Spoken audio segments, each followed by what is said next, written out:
নমস্কার সবাইকে। Welcome to my channel. আমি আজকে আমাদের ফ্যামিলির সবার জন্য পছন্দের একটা জিনিস বানাবো। তো সেটার জন্য কারকল লাগবে।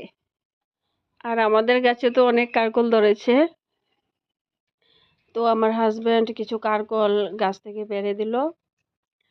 কারকল পাড়তে পাড়তে দেখে গাছের মধ্যে একটা শসা হলুদ হয়ে গেছে, সেটাও নিয়ে আসলো। তো প্রথমেই আমি কারকলগুলোকে কেটে ধুয়ে সিদ্ধ বসিয়ে দিয়েছি।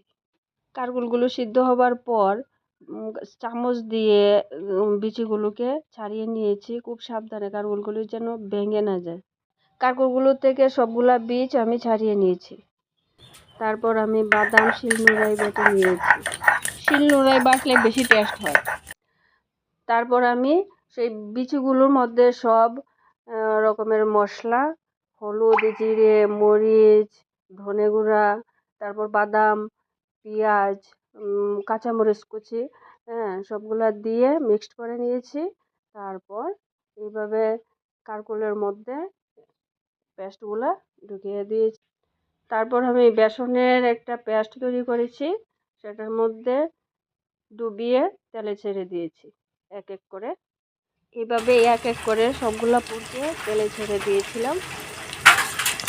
তারপর প্রতিটা পুর আমি এভাবে এপিট উপিট করে উল্টে দিয়েছিলাম।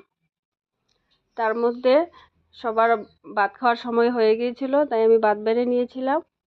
তারপর দুপুরের লাঞ্চে তো অনেক কিছু হয়েছিল, কারকলের পুর, কচু শাক, তারপর আমাদের গাছের একটি শসা, মাছ দিয়ে ডাঁটা দিয়ে আমুচড়া করেছিলাম, আমার মেয়ের খুব ফেভারিট।